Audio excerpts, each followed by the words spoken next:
Hello friends, स्वागत है आपका अपने YouTube चैनल एडवाइस क्लासेज पे। और स्वागत है आपका बीएससी सेकेंड ईयर मैथ्स की क्लासेज पे, जिसपे अपन अवकल समीकरण के बारे में पढ़ रहे थे। अब तक मेरे प्यारे फ्रेंड्स रोज अपन यही बात करते हैं। अब तक अपन ने अवकल समीकरण के बारे में काफ़ी कुछ पढ़ा, जैसे कि अपन ने अवकल समीकरण की परिभाषा को जाना, स्वतंत्र और आश्रित चर के बारे में पढ़ा, उसके बाद में कोटि और घात के बारे में पढ़ा, और लास्ट में अपन ने अपनी यूनिट फर्स्ट दी, जिसमें अपन प्रथम कोटि एवं प्रथम घात की अवकल समीकरणों को स्टार्ट किए थे। जैसे अपन ने प्रथम कोटि एवं प्रथम घात की अवकल समीकरण के बारे में पढ़ा, तो अपन ने देखा कि इस वाले चैप्टर में, इस वाली यूनिट से अपने पास जो क्वेश्चन आएगा उसमें एक बात तो कंफर्म होगी कि अवकल समीकरण की कोटि कितनी होगी, एक होगी, घात भी कितनी होगी, सिर्फ और सिर्फ एक होगी। अब यहाँ पर अपन को क्या करना होता है मेरे प्यारे फ्रेंड्स, अवकल समीकरण को सोल्व करना होता है, उसका अपन को क्या ज्ञात करना होता है, आंसर प्राप्त करना होता है। तो जैसे अपन प्रथम कोटि एवं प्रथम घात की अवकल समीकरण का आंसर प्राप्त करते हैं, तो अपन देखते हैं यहाँ पर खूब सारी टाइपें हैं। क्या है? खूब सारी टाइप हैं। उनमें से अपन ने जो पहली वाली टाइप थी, सेपरेशन ऑफ वेरिएबल्स, चरों का पृथक्करण पढ़ लिया था। उसमें अपन ने देख लिया था कि अपन चरों को पृथक करके, और चरों का पृथक्करण क्या है, सिर्फ और सिर्फ इतना सा है, सारे x के टर्म को एक साथ लिख दो, सारे y की जितनी टर्म है उनको एक साथ लिख दो। यहाँ पर तो dy होएगा, यहाँ पर dx होएगा, और इनका क्या कर दो, इंटीग्रल कर दो, समाकलन कर दो, क्योंकि अपन जानते हैं डिफरेंशिएशन अवकलन का उल्टा क्या हो जाता है, समाकलन हो जाता है, और अपना आंसर आ जाता है। साथ में अपन क्या जोड़ देते हैं, स्वैच्छिक नियतांक, आर्बिट्री कांस्टेंट या सीक जोड़ देते हैं। जैसे यहाँ तक अपन ने पढ़ लिया, लेकिन यहाँ पर होता क्या है, चरों के पृथक्करण में भी अपन एक चीज और पढ़ते हैं। ऐसा हो जाए जैसे किसी अवकल समीकरण में ऐसा हो जाए x प्लस वाई का होल स्क्वायर आ जाए, x प्लस वाई का होल स्क्वायर डी वाई ऐसे आ जाए, या फिर किसी अवकल समीकरण में cos x प्लस वाई आ जाए, या फिर sin x प्लस वाई आ जाए, cos x प्लस वाई आ जाए, sin x प्लस वाई आ जाए, तो कभी अपन चरों को पृथक कर पाएंगे क्या? कभी अपन चरों को पृथक कर पाएंगे क्या? और अपन जब तक चरों को पृथक कर नहीं पाएंगे, अपन अवकल समीकरण को सोल्व नहीं कर सकते, क्योंकि अभी तो अपन ने पढ़ी चरों का पृथक्करण ही है। और जब अपन चरों को पृथक ही नहीं कर पा रहे, तो कैसे सोल्व करेंगे? तो देखिएगा मेरे फ्रेंड्स, जैसे अपने पास x प्लस वाई का whole square plus D Y यह है, जैसे x प्लस वाई का whole square plus D Y बराबर, जैसे कुछ भी आ गया, जैसे बराबर आ गया यह a स्क्वायर आ गया, जैसे बराबर a स्क्वायर आ गया, तो अपन इस कंडीशन में x प्लस वाई को कैसे भी करके अलग नहीं कर सकते, सेपरेट नहीं कर सकते। जैसे कैसे भी करके, जैसे अपन इसको सोल्व करेंगे तो यहाँ जाएगा x स्क्वायर, फिर आएगा y स्क्वायर, फिर ये आएगा 2xy आएगा। जैसे x को तो अलग कर देंगे, y भी अलग है इसी, लेकिन ये दोनों तो साथ में हैं, इन दोनों को अपन किसी भी करके किसी भी कंडीशन में अलग नहीं कर सकते। तो यहाँ तो एक प्रॉब्लम खड़ी होगी कि अगर अपन जैसे चरों को पृथक कर नहीं पा रहे तो क्या करें। इसके लिए अपन मेरे प्यारे फ्रेंड्स एक सब्स्टिट्यूट मेथड, प्रतिस्थापन, एक कोई भी अलग प्रतिस्थापन मान लेते हैं, उसके बारे में अभी अपन पढ़ेंगे। तो और जैसे अपन जैसे sin x की बात करें, sin x प्लस y की बात करें, तो इसका सूत्र अपन जानते हैं, sin x cos y plus cos x sin y, ये हो गया। तो अपन कुछ भी कर ले, कोई भी कंडीशन ही अप्लाई कर दे, लेकिन अपन इनको सोल्व नहीं कर सकते, इनको अलग अलग कर ही नहीं सकते। तो यार ये भी तो बड़ी प्रॉब्लम है, अपन चरों को पृथक नहीं कर पा रहे, तो कौन सी विधि को अप्लाई करें? तो यहाँ पर भी अपन क्या करेंगे, एक प्रतिस्थापन करेंगे, प्रतिस्थापन लेंगे, कोई एक अलग प्रतिस्थापन ले लेंगे, उस प्रतिस्थापन को इस जगह पर डाल देंगे, और उससे देखेंगे कि अपना चरों का पृथक्करण हो रहा है या नहीं, और लास्ट में उस प्रतिस्थापन की जगह पर उसकी ओरिजिनल वैल्यू को पुट कर देंगे। मेरे पेरेंट्स में इस चीज पे ऐसे ज्यादा फोकस कर रहा हूँ, जैसे जैसे अपन रोज एक एक विधि को पढ़ते जाएंगे, जैसे कि अपन कल समघात अवकल समीकरण पढ़ेंगे, उसके बाद में बर्नौली इक्वेशन, फिर यथातथ अवकल समीकरण, क्लोरेट फॉर्म पी में, और साधनीय समीकरण, ऐसी खूब सारी समीकरण आएगी, तो सारी की सारी अपने पास मिक्स हो जाएगी। तो अवकल समीकरण को समझने का सबसे बढ़िया तरीका यह है कि अपन को समझ में आए, अपन को देखने से पता लग जाए कि आखिर कौन सी विधि अप्लाई करनी है, कौन सी विधि लगानी है। अपन को पूरे क्वेश्चन आ गए, इसका मतलब ये गारंटी नहीं है अपन अवकल समीकरण के सारे क्वेश्चन सोल्व कर देंगे। अगर अपन को ये समझ में आ गया कि अपन देखते ही पता लगा दे कि इसमें कौन सी विधि लगेगी, इसका मतलब है अपन 101% अवकल समीकरण के सवालों को सोल्व कर सकते हैं। तो अपन चलते हैं अपने एग्जाम्पल की ओर।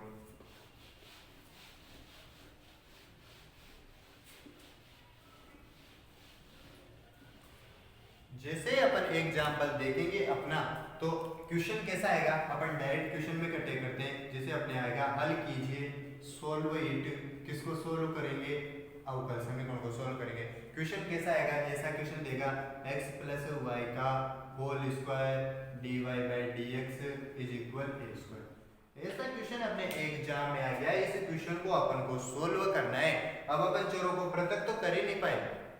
कल तक के अपने जो सारे एग्जाम्पल थे, 3 एग्जाम्पल अपन ने देखे, उसमें डायरेक्ट x और y अलग अलग हो जाता था।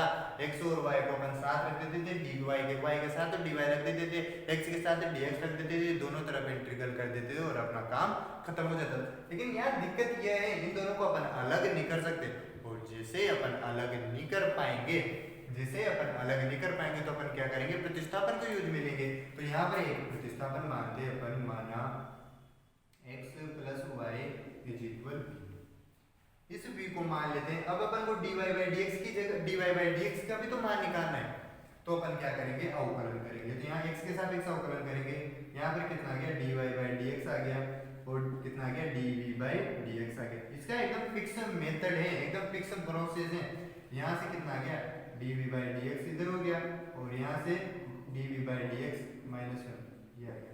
और इनकी वैल्यू को अपन कहाँ पुट कर देंगे, समीकरण 1 में कर देंगे।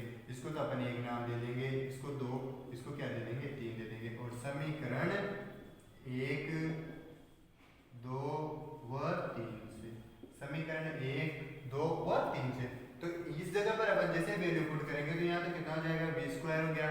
यहाँ कितना हो गया, dy बाई dx, और dy बाई dx की जगह कितना लिखेंगे अपन, dv upon dx minus 1 is equal A square. ये हो गया। v स्क्वायर इधर गुणा हो रहा है, अपन कहाँ भेज देंगे, बटे में भेज देंगे। तो यहाँ तो कितना हो गया, dv by dx minus 1 upon A square upon v square. ये हो गया। जैसे अपन देखते हैं dv by dx upon minus 1 is equal A square upon v square बराबर ए स्क्वायर माइनस v स्क्वायर होगा। ये हो गया। इसके बाद में अपन जैसे इसको आगे सोल्व करते हैं, तो ये तो हो गया dv बाई dx, ये माइनस का 1 उधर जाते खाएगा हो जाएगा, प्लस का हो जाएगा। तो a square plus we square plus 1 हो गया। तो dv बाई dx, यहाँ पर अपन ने v स्क्वायर को कॉमन ले लिया, तो a square plus we square हो गया। अब इस जगह पर अपन देखते हैं मेरे पेरेंट्स, अपन v को और x को डायरेक्ट अलग अलग कर सकते हैं, क्योंकि x a का तो कोई रोल है ही नहीं। a तो क्या है, कांस्टेंट है, a क्या है, अचर है। तो v square upon A square plus we square dv बराबर dx,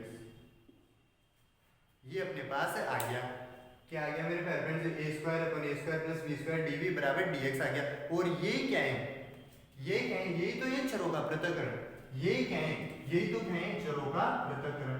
चरों का पृथक्करण करने पर, सेपरेशन ऑफ वेरिएबल्स। जैसे अपन ने चरों का पृथक्करण किया, जैसे अपन ने चरों का पृथक्करण किया। अब ये क्वेश्चन अपने में आपसे कल भी बोला था, अवकल समीकरण का रोल सिर्फ और सिर्फ इतना सा ही है। अवकल समीकरण तो यहाँ से खत्म होगी, आगे तो क्वेश्चन उसे आएगा जिसे समाकलन आते हैं। अब अपन इसका समाकलन करेंगे, तो समाकलन करने के लिए अपन ने काफी सारी विधियां पढ़ रखी है। ये है ए स्क्वायर प्लस बी स्क्वायर, तो अपन क्या करते हैं, यहाँ ए स्क्वायर को जोड़ देते हैं और ए स्क्वायर घटा देते हैं। ये अपने ऊपर डिपेंड करता है कैसे अपन समाकलन करते हैं, क्योंकि समाकलन अपन ने खूब पढ़ लिए। यहाँ पर कितना है dx, तो इनको अपन क्या कर देंगे, अलग अलग कर देंगे। तो V square plus A square upon V square plus A square dot dx minus A square upon A square plus we square, ये हो गया डॉट dv। यहाँ पे भी कितना है, dv बराबर कितना हो गया, dx हो गया। अब ये तो कट गया, यहाँ तो कितना आ गया, 1 आ गया, तो डायरेक्ट कितना हो जाएगा, dx हो गया, dx dv हो गया इस जगह पर। तो यहाँ से ए स्क्वायर तो कांस्टेंट है, तो बाहर आ गया 1 upon A square plus we square dot dv बराबर x है। अपने पास कितना है, यहाँ पर तो x है, तो x हो गया। इसके साथ अपन ने क्या जोड़ दिया, समाकलन स्थिरांक आगे जोड़ दिया, v का dv का कितना हो जाएगा, v हो गया माइनस ए स्क्वायर। अब अपन को बताया 1 upon A square plus we square, इसका क्या होता है 1 upon a tan inverse b upon a. इसका कितना हो जाएगा 1 upon a tan inverse b upon a बराबर x प्लस सी हो गया। अब अपन क्या करेंगे, अब अपन क्या करेंगे मेरे प्यारे फ्रेंड्स, अपन v की वैल्यू को वापस पुट कर देंगे। तो जैसे v क्या माना था, x प्लस वाई माना था, तो इस v की जगह अपन क्या लिख देंगे, x plus Y minus a से a कट गया तो a tan इनवर्स v की जगह क्या लिख देंगे, x प्लस वाई अपॉन कितना हो जाएगा, a बराबर x plus c।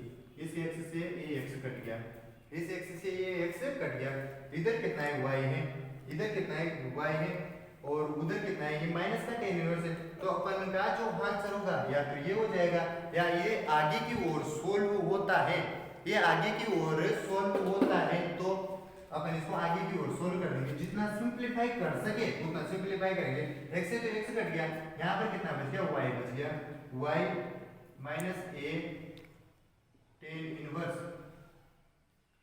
x plus y upon a बराबर c।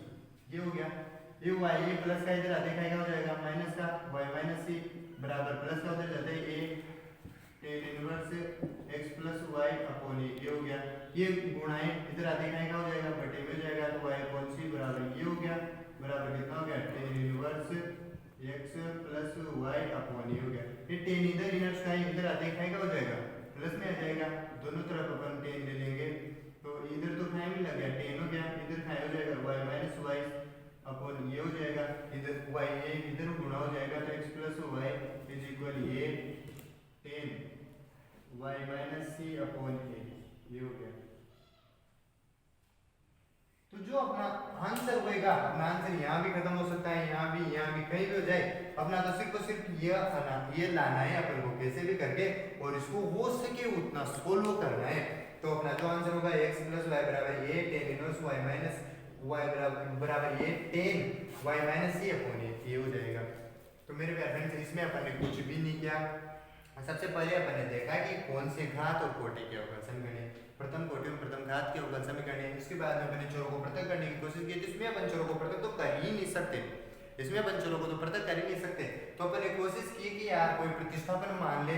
जैसे अपन ने क्या किया, x प्लस वाई को प्रतिस्थापन मान लिया, यहाँ से dy बाई dx का मान निकाल दिया, और अपन ने यहाँ तक सोल्व किया। यहाँ तो चरों का पृथक करने हो गया, और अपन को करना क्या था, चरों का पृथक करने तो करना था, अपन ने ये किया। उसके बाद में अपन ने समाकलन खूब सारे आते हैं, समाकलन कर ही लिया, उसके बाद में सोल्व कर लिया और अपने आंसर आ गया। अपन एक और एग्जाम्पल करते हैं, उसके माध्यम से अपन बहुत बढ़िया समझ में आएगा कि अपन कैसे कैसे प्रतिस्थापन मान सकते हैं।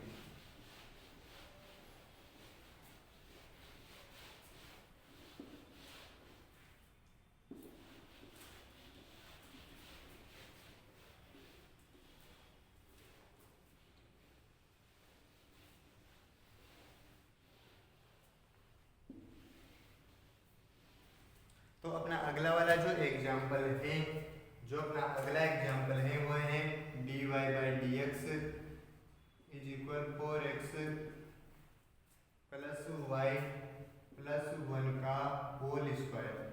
अपने एग्जाम में ऐसा क्वेश्चन आएगा और बोलेगा कि सोल्व करो dy बाई dx बराबर 4x plus y 4x plus y plus 1 is equal, अपन को ये सोल्व करना है। जैसे ये सोल्व करना है अपन को, तो अपन सबसे पहले देखेंगे कौन सी कोटि और कौन सी घात के अवकल समीकरण है, प्रथम कोटि और प्रथम घात के अवकल समीकरण है। उसके बाद में अपन देखेंगे कि अपन चरों को पृथक कर सकते हैं या नहीं कर सकते। जैसे a प्लस बी प्लस सी का होल स्क्वायर लगाएंगे तो अपन कभी भी चरों को पृथक नहीं कर पाएंगे। जैसे अपन चरों को पृथक नहीं कर पाएंगे तो अपन को पता है अपन क्या करते हैं, एक प्रतिस्थापन मानते हैं। अपन यहाँ क्या मानेंगे, प्रतिस्थापन मानेंगे। तो अपन लिखेंगे माना 4x प्लस वाई प्लस 1 बराबर b। अपन क्या करेंगे, अवकलन करेंगे तो 4 प्लस dy बाई dx, इसका तो कितना हो जाएगा, 0 हो जाएगा, इसका कितना हो जाएगा, dv बाई dx हो गया। तो अपन क्या करेंगे, dy बाई dx का मान निकाल देंगे, dv बाई dx माइनस 4 हो गया। अपन इसको क्या रख देंगे, वापस समीकरण 1 में रख देंगे, क्योंकि ये समीकरण 1 मानी थी, ये 2 मानी थी, ये 3 मानी थी। अपन लिख देंगे समीकरण फर्स्ट सेकंड व थर्ड से, समीकरण 1 2 3 से, समीकरण 1 2 3 जैसे लिखेंगे अपन dv बाई dx माइनस 4 बराबर 4x plus Y plus B square, ये बी स्क्वायर ये हो गया, ये माइनस का 4 है उधर जाते क्या हो गया, प्लस का हो गया। तो dv बाई dx बराबर बी स्क्वायर प्लस 4 हो गया। अब जैसे अपने पास ये वाली वैल्यू आई dv/dx बराबर v² + 4 ये आ गया। उसके बाद में अपन देखते हैं dv/v² + 4 बराबर dx। और अपन को करना क्या था? अपन को करना भी तो यही था, अपन को चरों का पृथक्करण ही तो करना था। और ये चर हो गए पृथक, v के साथ v वाला पद और x के साथ कोई पद नहीं है, अचर हो गया। तो चरों का पृथक्करण यही तो था। चरों का पृथक्करण कोई रॉकेट साइंस नहीं है। चरों का पृथक्करण यही है कि जो वेरिएबल है उसके साथ वो रख दो। x है तो सारे x को एक साथ रख दो। तो अपन लिख देंगे यहाँ पे चरों का पृथक्करण, चरों के पृथक्करण से। जैसे अपन ने चरों का पृथक्करण किया और अपन आगे लिखेंगे समाकलन करने पर। जैसे अपन समाकलन करेंगे ये हो गया v² + 4 dy। अपने पास ये जो आया वो ये आ ही गया। अब उसके बाद में अपने पास ये पता चल गया आखिर इसका समाकलन क्या होगा। अभी अपन ने थोड़ी देर पहले देखा था 1/a² + x² है, तो इसका क्या होता है 1/a। यहाँ पर a का मान कितना है 2, tan इनवर्स x/a। x का मान कितना है v/a, a का मान कितना है 2, x + c। ये हो ही जाएगा अपने पास ये हो ही जाएगा। उसके बाद में जैसे अपन 1/2 tan इनवर्स v की जगह कितना लिखेंगे अपन 4x। अभी अपन इसकी वैल्यू पुट नहीं करते, यहाँ पर रख देंगे अपन v/2। तो जैसे अपन ये लिखेंगे तो उसके बाद में ये 2 उधर गुणा हो जाएगा। तो इधर तो कितना आ गया tan इनवर्स v/2 बराबर 2x + 2c। ये हो गया। ये क्या है tan इनवर्स है। दोनों तरफ अपन tan ले लेंगे तो इधर तो tan तो कट ही जाएगा। उधर इसके बाद में कितना आ जाएगा v/2। यहाँ पे कितना आ गया tan आ गया, यहाँ 2x + 2c आ गया। और इधर कितना हो जाएगा v बराबर 2 tan 2x + c 2c। और v की जगह कितनी वैल्यू आएगी 4x + y + 1 बराबर 2 tan 2x + 2c। तो जो अपना आंसर आएगा 2x + 4 y + 1 बराबर 2 tan 2x + 2c, ये अपना इस अवकल समीकरण का क्या हो जाएगा आंसर हो जाएगा। तो इस सवाल में इस क्वेश्चन में भी अपन ने कुछ नहीं किया। अपन ने देखा कि अपन चरों को पृथक कर पा रहे हैं या नहीं कर पा रहे। अपन चरों को पृथक कर पा रहे हैं या नहीं कर पा रहे। अपन जैसे चरों को पृथक कर पा रहे नहीं कर पा रहे। उसके बाद अपन ने क्या कर लिया, अपन वेरिएबल अपन ने क्या कर लिया, एक वेरिएबल को ले लिया। मतलब अपन ने क्या किया, एक प्रतिस्थापन को ले लिया। और जैसे प्रतिस्थापन लिया उसका अवकलन कर दिया, वैल्यू को पुट कर दिया और समाकलन कर दिया और अपने पास आंसर आ गया। अब अपन एक और लास्ट एग्जांपल लेते हैं, उसके माध्यम से अपन प्रतिस्थापन विधि को और बढ़िया समझने की कोशिश करते हैं आखिर ये क्या है। तो अपना जो अगला एग्जांपल होगा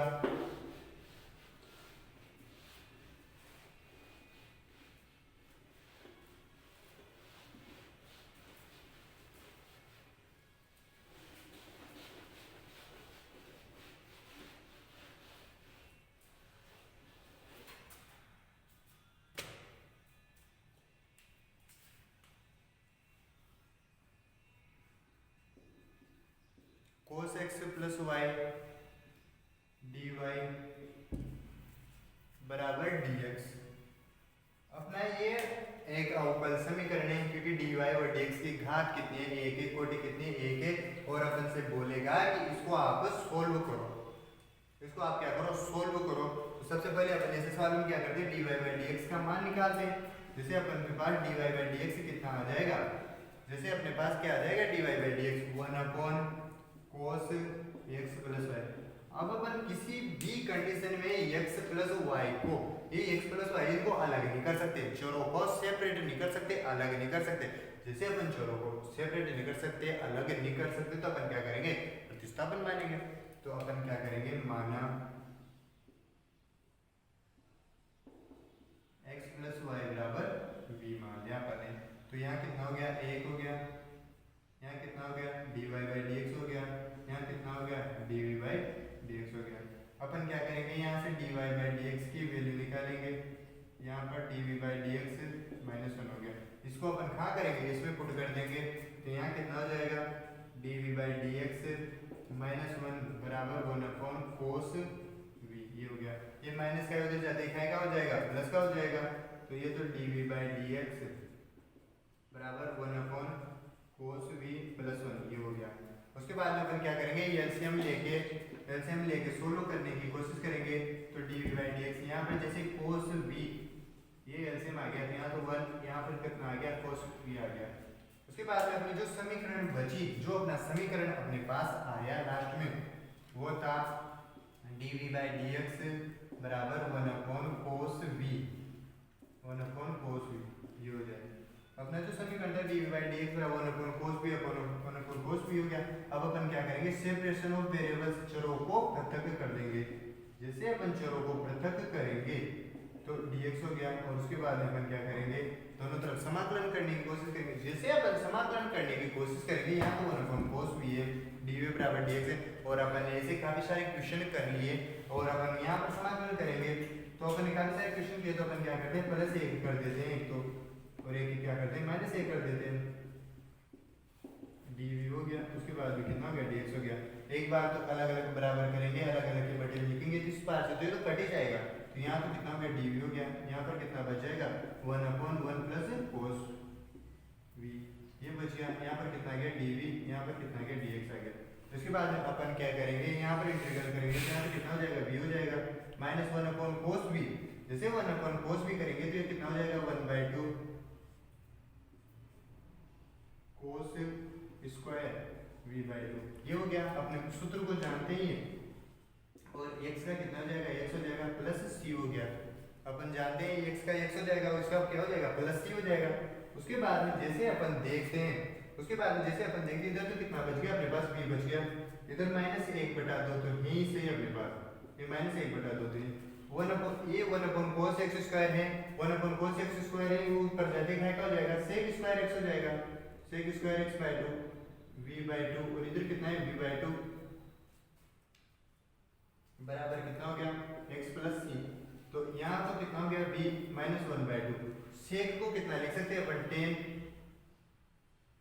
सेक का समाकलन कितना होगा, 10 हो जाएगा, सेक का समाकलन कितना हो जाएगा, 10 हो जाएगा, और v/2 तो यहीं से अपने पास, और v/2 जैसे बटे में आएगा तो उल्टा हो गया, तो कितना आ जाएगा, यहाँ पर 2 आ जाएगा, बराबर कितना है, x प्लस c, तो 2 से 2 कट गया, और v की वैल्यू कितनी है, x प्लस y, तो अपन डायरेक्ट क्या करते हैं, ओरिजिनल वैल्यू को पुट करते हैं, यहाँ तो x प्लस y हो गया, यहाँ पर कितना हो गया, 10x प्लस y अपॉन 2 बराबर x प्लस c, और x से तो x कट गया, तो यहाँ पर कितना हो गया, y minus 10x plus y/2 बराबर c, और अपना जो आंसर होएगा वो यही है, y बराबर y minus 10x plus y/2 बराबर c। तो फ्रेंड्स इसमें अपन ने क्या किया, अपन ने x प्लस y को देखा, और अपन किसी भी कंडीशन में x प्लस y को सेपरेट नहीं कर पाते, अलग नहीं कर पाते, तो अपन अलग नहीं कर पाते। जैसे अपन अलग नहीं कर पाते तो अपन ने क्या किया, एक प्रतिस्थापन को मान लिया। जैसे अपन ने प्रतिस्थापन को माना, उसके बाद में अपन ने x प्लस वाई लिख ही दिया, और यहाँ तक अपन आएंगे, और अब अपन समीकरण का काम तो इस जगह पर खत्म हो गया, क्योंकि यहाँ पर चरों को अपन ने अलग अलग कर दिया, सेपरेट कर दिया, पृथक कर दिया। इसके बाद में तो आगे का क्वेश्चन उसको आएगा जिसे समाकलन आते हैं। तो जैसे समाकलन आते हैं, अब अपन ने क्या किया, +1 कर दिया, -1 कर दिया, उसके बाद अपन ने समाकलन कर दिया, और अपने पास आंसर आ गया। तो मेरे पेरेंट्स अब तक अपन ने पढ़ा कि अपन चरों को कैसे सेपरेट करते हैं, उसके बाद में अपन ने पढ़ा कि कैसे प्रतिस्थापन को अपन डाल देते हैं। अब इसके बाद में अपना जो अगला लेक्चर होएगा उसमें अपन समघात अवकल समीकरण के बारे में पढ़ेंगे। तो आप इस वीडियो हो सकता है आपके समझ में नहीं आया हो सकता है आपके लिए हेल्पफुल भी ना हो, तो जरूरी नहीं किसी के लिए भी ना हो, किसी के लिए तो शायद होगा ऐसे ही। तो आप इस वीडियो को शेयर कर दीजिएगा, ज़्यादा से ज़्यादा लाइक कीजिएगा, चैनल को सब्सक्राइब किए बिना तो आपको जाना ही नहीं है। और मिलते हैं अपने अगले वीडियो पर, तब तक के लिए bye, take care, love you.